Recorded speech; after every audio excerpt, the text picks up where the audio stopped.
Hello everyone, this is Christy from MyScrapbookEvolution.com, and today we're taking a look back at the top stories from My Scrapbook Evolution during the month of July 2015.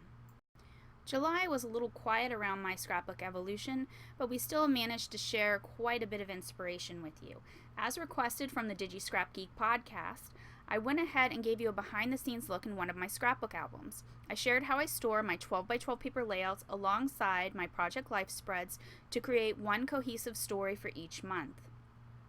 This month we also took a look at 3 ways in which you can document family traditions surrounding food and special meals that you might have. You might ask yourself whether or not it's okay to use a sketch more than once. In a recent lab exercise, we took a look back at one sketch on which I've used several times and whether or not this is beneficial for you.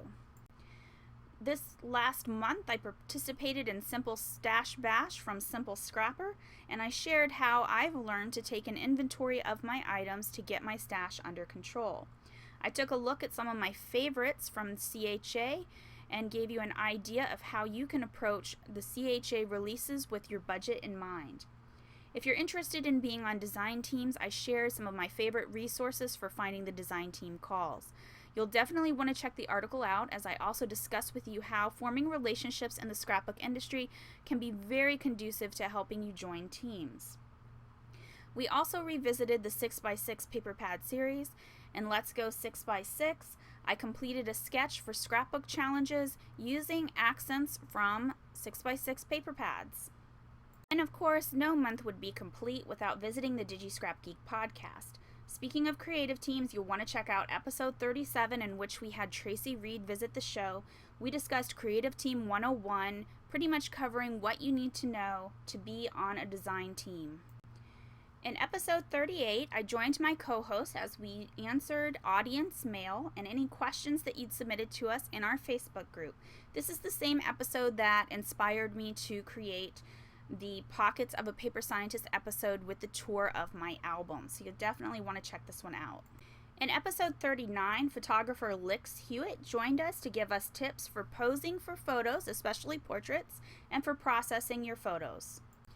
And finally, we met with Sarah Gleason in episode 40 to discuss finding balance and time for your hobby and for yourself. Keep an eye out for one more episode of the Digi Scrap Geek podcast to be posted soon. Meanwhile, just to let you know, we're going on a little bit of a break for August, so this will be the perfect time for you to catch up on any episodes you might have missed. Just a quick heads up for you, if you're interested in keeping your photos safe and learning how to best back them up, there's a free class available at bephotowise.com. I'll be teaching alongside my co-host Carrie Eric, along with several other members of the scrapbooking community.